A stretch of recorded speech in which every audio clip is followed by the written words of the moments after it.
Olá, eu sou o professor Alexandre Salim e estarei aqui com você para o enfrentamento desta instigante disciplina que é o Direito Penal. O nosso curso se chama Direito Penal Atual e de propósito, porque estaremos aqui enfrentando temas que são novos, que são atuais, que são instigantes, muitos deles polêmicos do direito penal.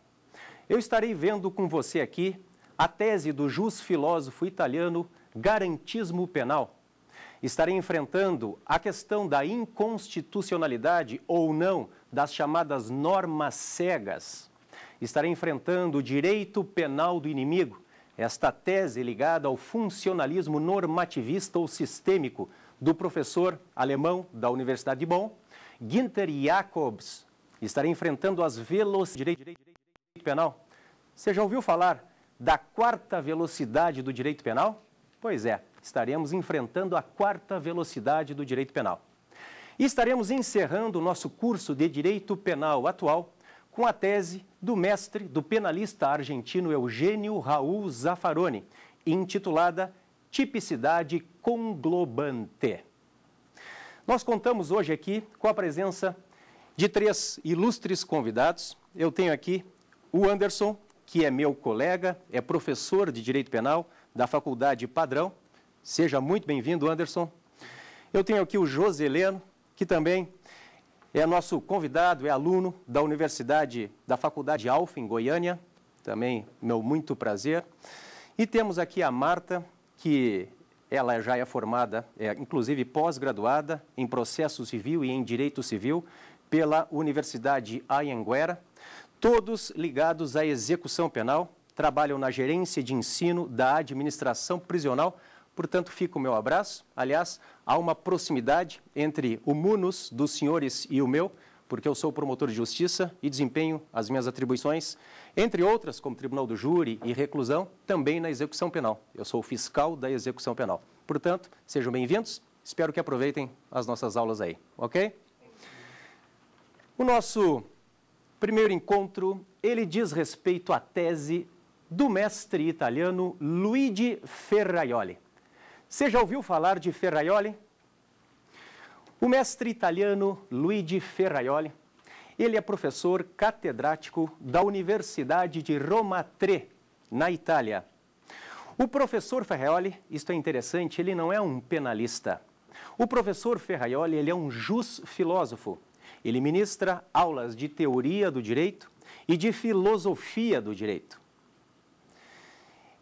Ele ganha fama no mundo inteiro e principalmente no Brasil quando lança uma obra, esta obra é datada de 1989, chamada Diritto e Ragione, Teoria del Garantismo Penale.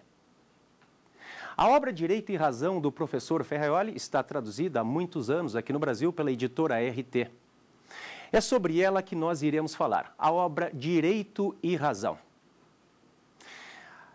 Lembre, antes de mais nada, que este livro do professor Ferraioli, ele tem mais de 20 anos. O professor Ferraioli, ele já escreveu outros tantos livros, inclusive aprimorando a tese dele do garantismo penal. Então, é sobre ela que eu irei conversar com os senhores. Antes de mais nada, a pergunta é, o que são garantias? Se eu perguntasse a você, me diga, o que são garantias? Resposta, garantias são direitos, são privilégios, são isenções, são imunidades que a Constituição de um país confere aos seus cidadãos. O professor Ferraioli, para formular a sua tese do garantismo penal, ele parte de uma antítese. Nós temos, de um lado, o poder punitivo do Estado e, de outro, a liberdade do cidadão. Então, comecemos por aqui. De um lado, o poder punitivo do Estado e, de outro, a liberdade do cidadão. Para Ferraioli, o poder punitivo do Estado tem que ser diminuído, tem que ser limitado ao máximo, enquanto que a liberdade do cidadão tem que ser aumentada, tem que ser ampliada ao máximo. Repito, de um lado, o poder punitivo do Estado, que tem que ser diminuído. E de outro, a liberdade do cidadão, que tem que ser aumentada. O garantismo, senhores, ele é o meio termo. Aliás, Aristóteles já dizia, a virtude está no meio termo. Garantismo, portanto, é o meio termo. Garantismo afasta um Estado antiliberal com as suas teses maximalistas, que acabam chegando ao seu ápice com o direito penal do inimigo, como veremos. Portanto, não se quer um Estado antiliberal com as teses maximalistas, mas também não se quer uma liberdade selvagem com as teses abolicionistas. Ferraioli está no meio termo. Isto é garantismo. Pois bem, em que contexto surge o garantismo penal? Nós temos que começar por aqui. O garantismo, ele nada mais é do que uma política criminal. Garantismo é um modelo de direito ligado a uma determinada política criminal. É bem verdade, uma política minimalista. Nós temos que compreender, antes de mais nada, a criminogênese. Partimos das chamadas escolas positivas, uma primeira fase que explica a criminalidade. As escolas positivas, seja a escola positiva italiana, seja a escola francesa de Lyon. A escola positiva italiana com Lombroso, com Enrico Ferri e com Raffaele Garofalo. A escola positiva italiana que dizia que o crime, ele é um fator endógeno. Aliás, fica a pergunta, pense comigo, o homem nasce mal? Ou a sociedade o torna mal? O crime é um fator endógeno ou o crime é um fator exógeno? Ou seja, o sujeito nasce bom, ele é bom por natureza, mas é a sociedade, por fatores diversos, que acabam corrompendo esta pessoa que nasceu boa. A escola positiva italiana, ela diz que o sujeito, ele nasce delinquente. Lombroso, ele não era jurista. Lombroso era médico. Lombroso analisa, na época, mais de 25 mil presos nas cadeias europeias. E chega à conclusão de que há determinadas pessoas, pelo formato da mandíbula, pelo tamanho da testa e do cérebro, pelas mãos longas e afinadas, pessoas que estão propensas à criminalidade. É por isso que a obra de Lombroso, ela se chama L'uomo delinquente, o homem delinquente, que veio traduzida aqui no Brasil como o criminoso nato. A grande característica da escola positiva italiana é o processo atávico ao homem primitivo. Ou seja, há determinadas características genéticas que nós herdamos dos nossos antepassados. Ou seja, o crime está no gene. Isto leva o sujeito, inevitavelmente, à criminalidade. O crime, diz a escola positiva, é uma doença social e, como tal, deve ser tratada. A escola francesa de Lyon, com Lacassagne, com Gabriel Tarde e, sobretudo, com Émile Durkheim, tido como o pai da sociologia moderna, a escola francesa de Lyon vai além, porque ela diz que são fatores endógenos e exógenos que contribuem para a criminalidade. Aliás, a escola francesa de Lyon vê o crime como um micróbio, o criminoso como um vírus que está ali, inócuo, esperando o meio ambiente adequado para eclodir. Pode ser que o sujeito, não obstante, tenha a tendência, cuidem o fator endógeno, tenha a tendência para a criminalidade, pode ser que nunca venha a cometê-la, porque não encontra o meio ambiente adequado. Mas, diz a escola francesa de Lyon, meio ambiente, mas as questões endógenas, as características hereditárias que são herdadas, significam criminalidade.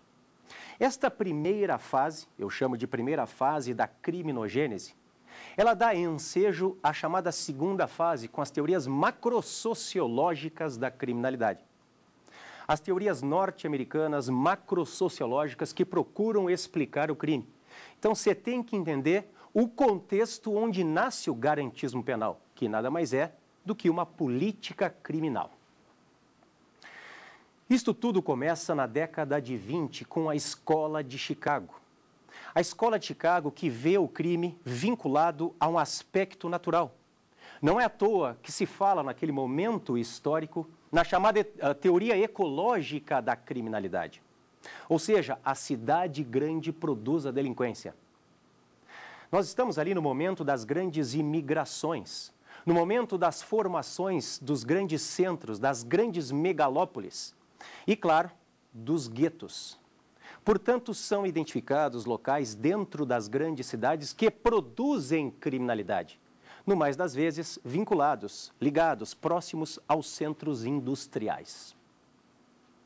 A escola de Chicago, ela dá lugar à Associação Diferencial de Sutherland, porque até então o crime estava vinculado, estava ligado, era caracterizado como algo próprio, exclusivo de classes menos favorecidas.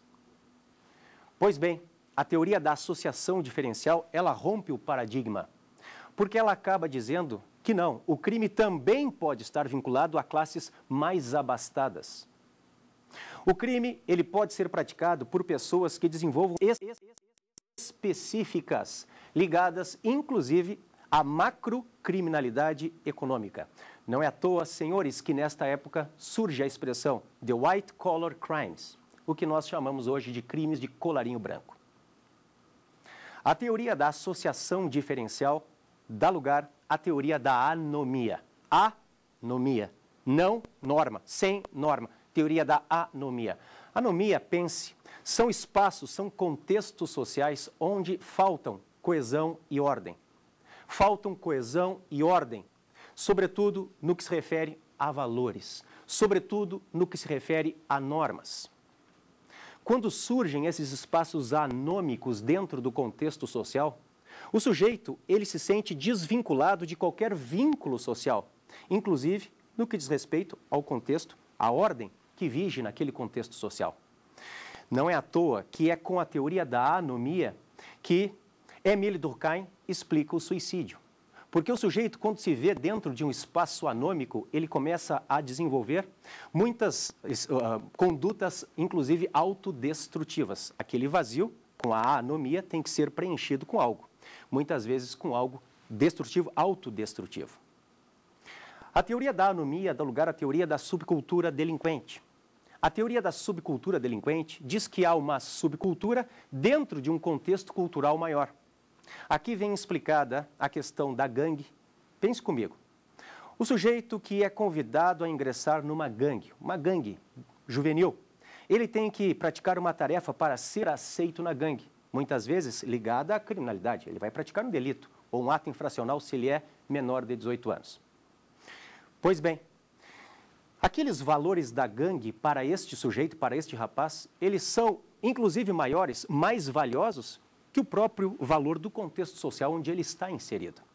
Isto vale para a gangue, isto vale para as associações militares, isto vale, inclusive, para as polícias, onde há uma subcultura dentro de uma cultura maior, no que se refere à investigação, no que se refere ao palavreado, no que se refere ao modo de se comportar e de se vestir, no que se refere ao próprio modo de interrogar o suspeito, uma subcultura dentro de uma cultura maior. Chegamos depois à teoria do labeling approach. Estamos quase chegando ao garantismo. A teoria do labeling approach, ou teoria do etiquetamento, ou teoria da rotulação, nos diz o seguinte: o sujeito acaba assumindo um papel social que o outro vê nele. Você entendeu como é interessante a teoria do labeling approach? O sujeito assume um papel social que os outros enxergam nele. Então pensem comigo, ele é egresso do sistema carcerário, senhores. Ele quer uma oportunidade, ele quer um emprego. Ele vai lá, ele bate na porta e o emprego não lhe é concedido, já que ele tem antecedentes.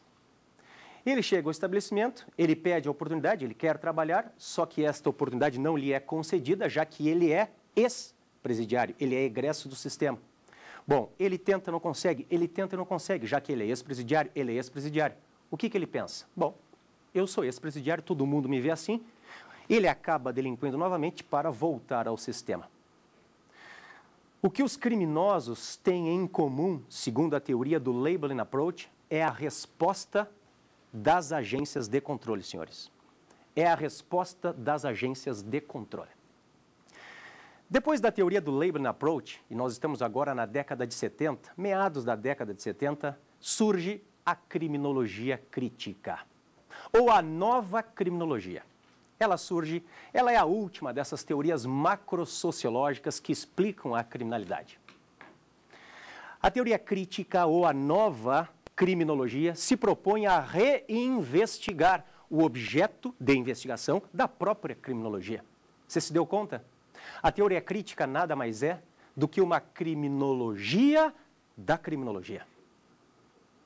É com a teoria crítica que surgem 3 propostas de política criminal: o abolicionismo, o neorrealismo de esquerda e o minimalismo penal.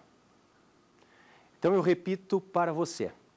Com a criminologia crítica, estamos agora na década de 70, meados dela, quase na década de 80, surgem 3 espécies de políticas criminais: o abolicionismo penal, o neorrealismo de esquerda e o minimalismo penal. O abolicionismo penal, ele vem com uma tese defendida por Niels Christie, por Mathiesen e, sobretudo, pelo professor holandês da Universidade de Rotterdam, Luc Olsmann. Os abolicionistas pregam a extinção do direito penal, a substituição do direito penal por um direito administrativo sancionador. É claro que sempre houve e sempre haverá controle social dentro do contexto social. O direito penal é mais um órgão de controle social. O controle social ele pode ser informal e ele começa em casa, com a família, passa para a escola, passa pela igreja, passa pelo clube. Hoje um grande controlador social informal é a mídia, até chegar aos controladores sociais formalizados, como as agências de execução penal, como as polícias, como a questão da justiça criminal como um todo, o Ministério Público, o próprio Poder Judiciário. Portanto, o controle social, ele sempre houve e sempre haverá. E o direito penal é mais uma manifestação do controle social. Essa distribuição de poder, ela existe e sempre existirá no contexto social. Portanto, é impensável uma sociedade que se guie hoje sem um direito penal. Até os precursores do minimalismo, aqueles que defendem um enfraquecimento do direito penal, nós falaremos um pouquinho sobre isso, acabam dizendo que o direito penal é um mal necessário. Pense comigo se a tese de Luc Olsmann ela vingasse.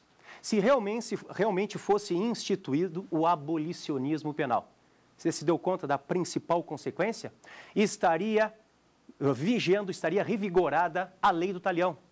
Ou seja, estaria de volta o olho por olho, o dente por dente. As pessoas estariam fazendo justiça com as próprias mãos.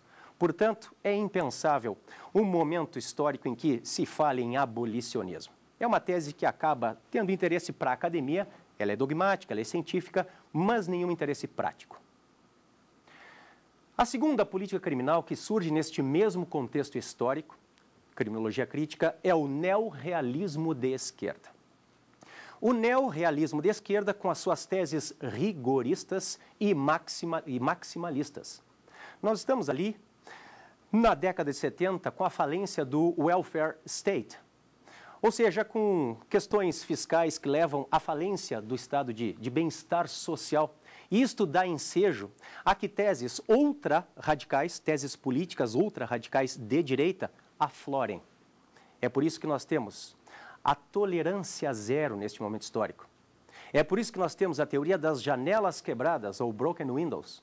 É por isso que nós temos a teoria do 3 strikes and you're out, a teoria das 3 faltas e você está fora. E claro, é por isso que se chega ao ápice dessa política radical chamada neorrealismo de esquerda, com o direito penal do inimigo. O prefeito de Nova York, na década de 80, era Rudolph Giuliani, aliás, egresso do Ministério Público. Ele acaba instituindo esta tese radical, chamada tese da tolerância zero, dizendo que todas as infrações deveriam ser tratadas com o mesmo rigor. Infrações mais severas, infrações menos severas, todas elas acabam sendo tratadas com o mesmo rigor. Tolerância zero. Tolerância zero, inclusive para as pequenas infrações. Neste mesmo contexto histórico surge a famosa teoria Broken Windows, teoria das janelas quebradas, que quer dizer basicamente a mesma coisa que a teoria da tolerância zero. Nós temos uma fábrica que é o motor daquele bairro. Esta fábrica, em virtude da falência daquele contexto social, ela acaba sendo desativada. Aqueles jovens que trabalhavam na fábrica e hoje estão desempregados, passam todos os dias por ali, veem que não há mais um deles, lançam uma pedra e quebram um vidro. Ninguém faz nada, há uma omissão do Estado.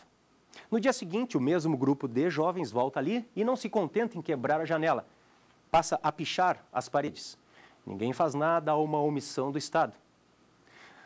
No terceiro dia, aquele grupo de jovens não só quebra as vidraças, não só picha os muros, mas entra e depreda a fábrica inteira.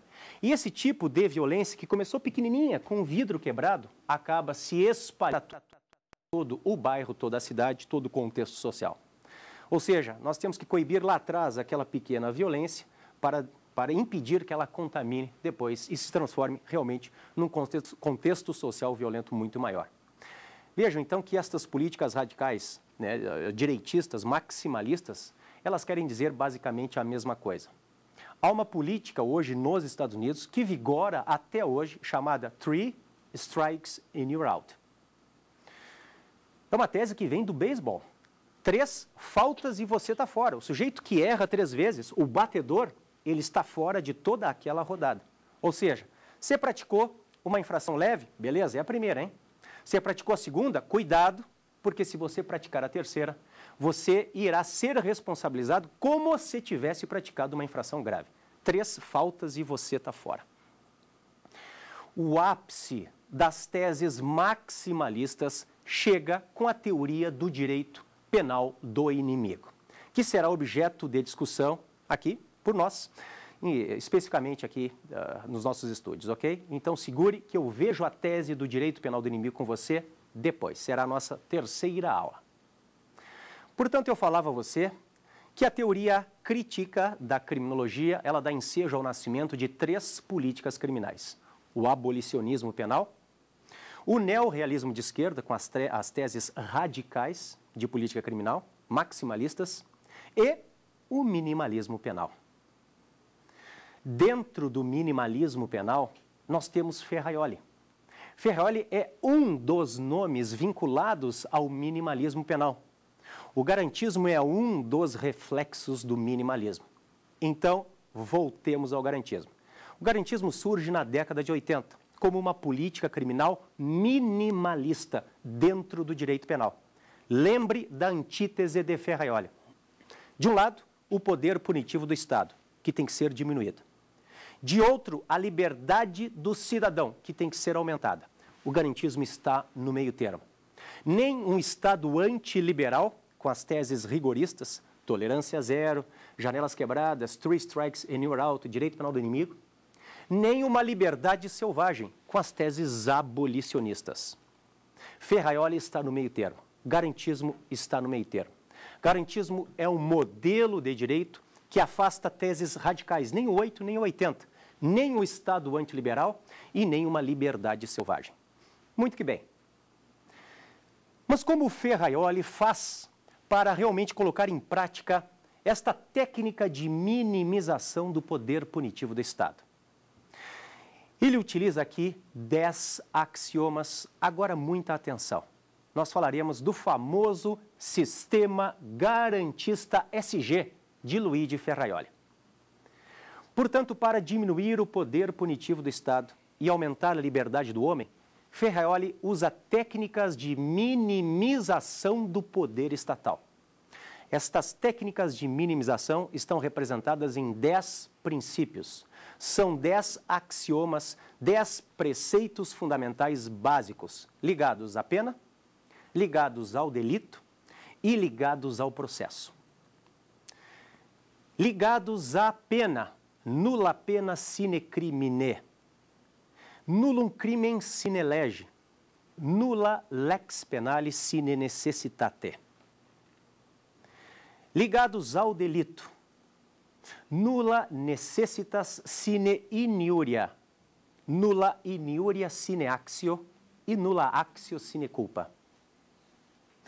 E ligados ao processo, nulla culpa sine iudicio, nullum iudicium sine accusatione, nulla accusatio sine probatione e nulla probatio sine defensione.